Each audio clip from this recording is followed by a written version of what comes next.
राधा जी एक आम मध्यम वर्गीय परिवार की मुखिया थी।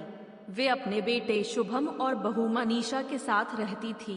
एक बेटी सीमा थी जो कि शादी के बाद अमेरिका में बस गई थी। राधा जी के पति की मृत्यु बहुत पहले ही हो चुकी थी। शुभम और मनीषा की शादी को 5 साल हो गए थे, लेकिन अब तक उनकी कोई संतान नहीं थी। राधा जी की बहू मनीषा भी जॉब करती थी, जो कि राधा जी को बिल्कुल भी नहीं सुहाता था।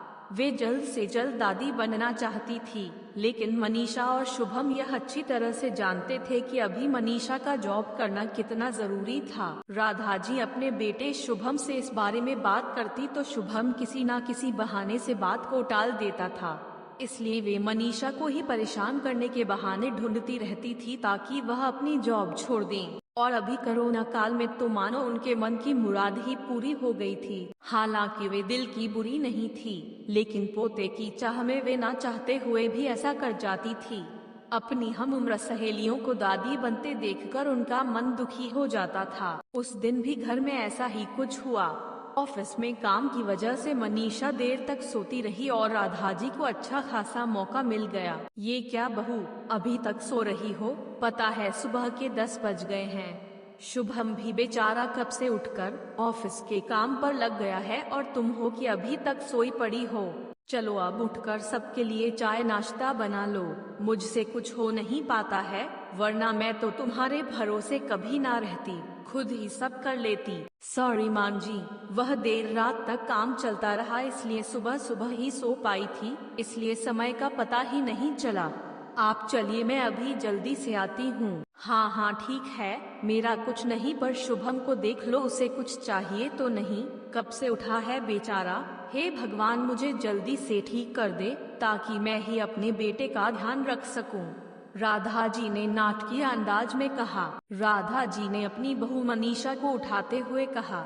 मनीषा ने घड़ी देखी तो वाकई 10 बज गए थे। आज उसकी आंख कैसे नहीं खुली। वह जल्दी जल्दी अपने काम निपटाकर हॉल में आई तो शुभम अपने लैपटॉप के साथ ऑफिस के काम कर रहा था। उसने किचन में जाकर चाय नाश्ता बनाया और फिर रात के बर्तन साफ किए और झाड़ू पोछा करके नहाने चली गई। दरअसल कोरोना वायरस की बढ़ती बीमारी की वजह से शहर में पूरी तरह लॉकडाउन किया गया था, इसलिए काम वाली बाई भी नहीं आ रही थी। मनीषा खुद एक इंटरनेशनल कंपनी में काम करती थी। उसका ऑफिस टाइम निश्चित नहीं होता था, अधिकतर उसे रात में देर तक काम करना होता था।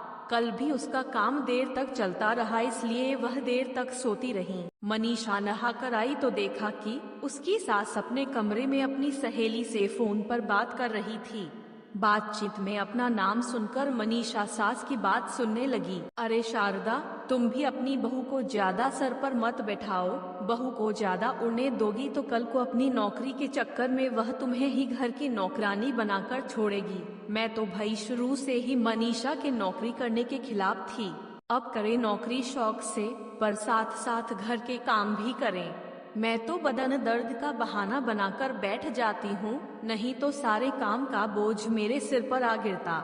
मैं कोई मुफ्त की नौकरानी थोड़ी ही हूँ। मैं तो कहती हूँ तुम भी यही किया करो। सास की बात सुनकर मनीषा की आंखों में आंसू आ गए।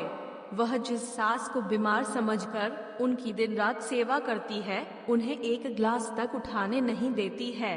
सारा दिन घर का और रात को ऑफिस का काम करके थकान से चूर होकर भी उफ तक नहीं करती, उसका यह फल मिला है उसे। माना वे मेरी नौकरी के खिलाफ है, मगर यदि घर की किश्त नहीं होती तो वह भी कभी नौकरी नहीं करती। शुभम का बोझ कम करने के लिए ही तो वह नौकरी कर रही थी।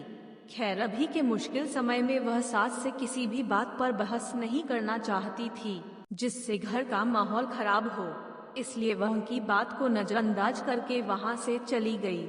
लेकिन उसकी नजरों में राधा जी की इज्जत जरूर कम हो गई थी। दूसरे दिन सुबह सुबह राधा जी की बेटी सीमा का अमेरिका से फोन आ गया। सीमा की सास उसके पास अमेरिका आई हुई थी। आदत के अनुसार राधा जी ने जैसे ही सीमा की सास की बुराई करनी चाहिए, वैसे ही सीमा ने उन्हें डपट दिया। माँ, आप बिल्कुल भी मान जी के बारे में अनाप शनाप नहीं बोलेगी। पता है आपके चक्कर में आकर मैंने उनके साथ कितना बुरा व्यवहार किया था, लेकिन आज मुझे उनकी कीमत पता चल गई है। तुम तो उनके यहाँ पर आने के कितने खिलाफ थी, मगर आज अगर वे यहाँ नहीं होती ना माँ, तो ना जाने हमारा क्या हाल होता। तुम्हें तो पता ही है कि मेरा नौकरी करना कितना जरूरी है। करोन ने यहाँ भी ऐसा कहर ढाया है कि घर से ही सब करना पड़ रहा है। किट्टू का बेबी केयर सेंटर भी बंद है। मैं और राजेश फुल टाइम बिजी रहते हैं। ऐसे में माँ जी ने अकेले ही किट्टू के साथ साथ पूरे घर का सारा काम संभाला हुआ है। मुझे कुछ भी नहीं करने देती है। अगर वे नहीं होती तो माँ हमारा क्या होता, यह सोचकर ही रोंगटे खड़े हो जाते हैं। सच में माँ वे कोई साधारण महिला नहीं है, बल्कि मेरे लिए तो देवी के समान है। मेरे इतना अपमान करने के बावजूद। और सीमा रोने लगी। उसने फोन कट कर दिया। सीमा की बात सुनकर राधा जी की भी आंखें भर आईं। उन्हें अपनी भूल का एहसास हो गया था। मनीषा तो वाकई उनका कितना ख्याल रखती है। उनकी कड़वी से कड़वी बात का भी बुरा नहीं मानती है, उल्टे जवाब भी नहीं देती है। वाकई अभी का समय तो एक दूसरे को हौसला देने का है, सारे गिले शिकवे भुलाकर एक दूसरे की मदद करने का है। तो फिर वे स्वार्थ में कैसे अंधी हो गई थी, इतना कैसे गिर गई थी कि ऐसे मुश्किल समय में अपने ही परिवार की सहायता नहीं कर सकती। उन्होंने उसी समय मनीषा को बुलाकर उसके सिर पर प्यार से हाथ फेरते हुए कहा, मनीषा, आज से घर के कामों की आधी जिम्मेदारी मेरी रहेगी। मैंने आज तक तुम्हें जो भी कहा और किया उसके लिए सॉरी।